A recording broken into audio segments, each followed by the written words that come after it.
जी अस्सलाम वालेकुम, क्या हाल है दोस्तों? खैरियत से जनाब। आपका वालिद डॉक्टर खुशामदीद कहता है। उम्मीद करता हूँ बिल्कुल ठीक ठाक होंगे, खैरियत से होंगे।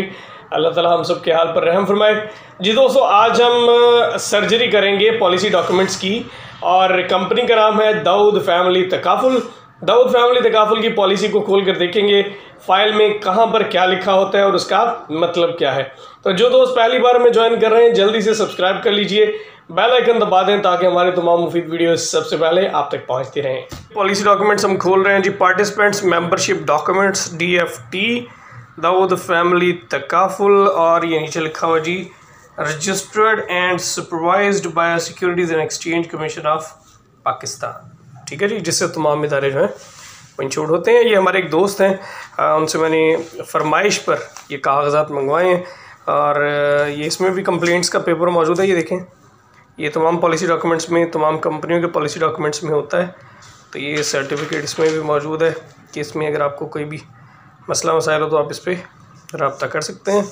उसके अलावा ये आ गई जी प्रोविजनल पॉलिसी डॉक्यूमेंट्स की रिसीट आ गई जी। ये आ गया जनाब पॉलिसी शेड्यूल, यहाँ पर नाम लिखा हुआ जी। अब देखें पार्टिसिपेंट की डिटेल आ गई, CNC नंबर वगैरह, और ये का पॉलिसी ये 2 नवंबर 2018 को 2032 में एक्सपायरी हो रही है। 14 साल की पॉलिसी बनाई गई है, सम एश्योर्ड। और ये आ गई जी इसकी कंट्रीब्यूशन एलोकेशन। अब एलोकेशन देखें, यहाँ पे इन्होंने परसेंटेज में भी दी और साथ में अमाउंट भी लिखी हुई है कि पहले साल इसमें एलोकेशन हो रही है जी 15% की। ये देखिए 15% की एलोकेशन है, 60,000 रुपये जाएगा।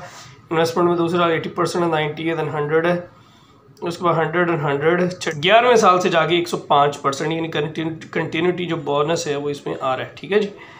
उसके बाद इन्होंने जनाब बेसिक कंट्रीब्यूशन लिखी है जी 4 लाख रुपये, और टोटल 4 लाख रुपये ही है। इसमें राइडर वगैरह जो है उसका या कोई भी एक्स्ट्रा लोडिंग नहीं डाली गई। फंड्स की एलोकेशन देखें तो ये प्लान है सलामती, और फंड की एलोकेशन है जी इनकम फंड, यानी लो रिस्क फंड में पैसा इन्वेस्ट किया गया 25%, बैलेंस्ड में 50%, और अग्रेसिव में 25%। अच्छी स्ट्रेटजी बनाई गई है। अब देखते हैं अगले पेजेस पे क्या है जी। इसकी बैक साइड पे स्टैम्प्स लगी हुई हैं। ये स्टैम्प्स पे होती हैं एज पर सम एश्योर्ड, तो इसमें 2 मिलियन का सम एश्योर्ड था, इस वजह से इसमें स्टैम्प्स लगी हुई हैं। अब हम इसको देखते हैं, इसमें कुछ चीज़ें लिखी हुई हैं जो मैं आपको लाजमी दिखाना चाहता हूँ। देखें जनाब, इसमें ये लिखा है sum covered is payable on the event of death only और during the first 2 years of certificate. वैसे ये मैंने चीज़ किसी भी और पॉलिसी में नहीं देखी।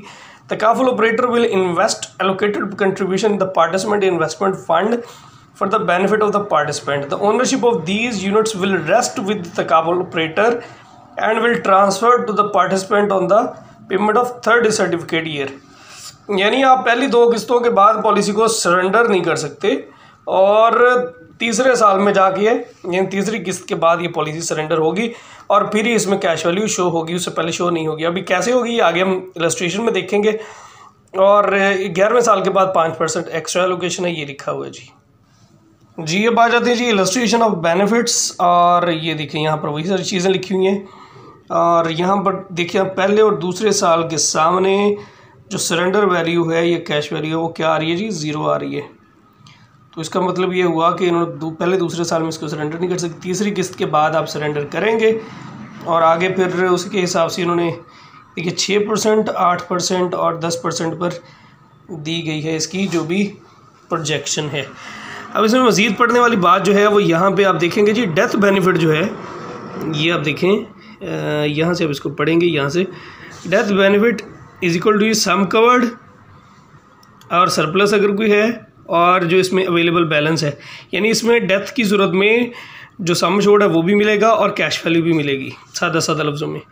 तो कैश वैल्यू जो है वो ज़ाहिर है वो जो कैश वैल्यू उसमें पड़ी होगी वही मिलेगी बिफोर मेच्योरिटी, यानी पार्शल सरेंडर, और मेच्योरिटी पे तो फुल सरेंडर। तो जो भी होगा जनाब इसमें मिल जाएगा। ठीक है जी, ये है इलस्ट्रेशन। उसके बाद ये जी आ गए इसके एक्सपेंसेस की डिटेल। बाकी कंपनियों में हमने देखा था पहले पेज पे लिखी हुई थी, इसमें इन्होंने बाद में लिखी है 0.5%। अच्छा ये ओहो, जैसे हम फंड मैनेजमेंट बोलते हैं या मैनेजमेंट चार्जेस जैसे बोलते हैं, ये वो लिखा हुआ जी। बिड ओवर स्प्रेड 5% है, ये सभी कंपनियों में ऐसे होता है। मंथली कंट्रीब्यूशन ऑफ 92 रुपये, तो ये मुख्तलिफ होता है हर इदारे में, तो ये भी दिया हुआ है जी इसमें कि 92 रुपये ये रिवाइजेबल होते हैं।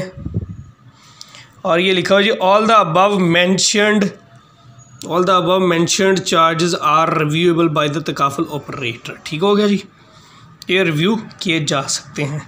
कंट्रीब्यूशन सरप्लस जो है पहले साल में 0% है, चौथे साल के बाद 80% आएगा, 5वें 9वें साल के बाद 95% आएगा और 10वें साल के बाद 100% होगा मैच्योरिटी तक। अब ये जो सरप्लस है ये किस बला का नाम है, ये मैं आपको इस फाइल के एंड पे बताऊंगा। ठीक है जी।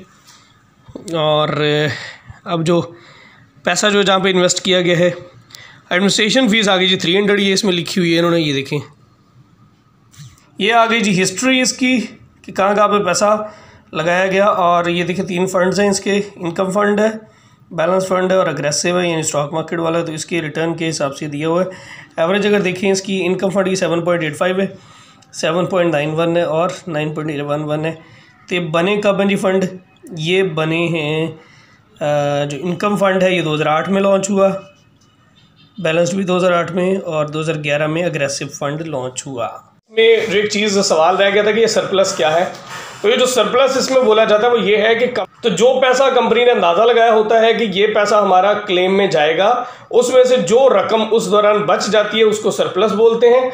जैसे कि अगर 1 लाख रुपए का कंपनी ने अंदाज़ा लगाया कि ये इस साल हमने क्लेम देने हैं और उस साल क्लेम्स जो आए वो कम आए, यानी क्लेम्स आए 80,000 रुपये के, तो जो 20,000 बचा वो सरप्लस अमाउंट है। अब ये सरप्लस अमाउंट जो है ये एज पर कंडीशंस जैसे उसमें दिया हुआ था उसके मुताबिक क्लाइंट के इन्वेस्टमेंट फंड में या क्लाइंट की कैश वैल्यू में ऐड कर दी जाती है।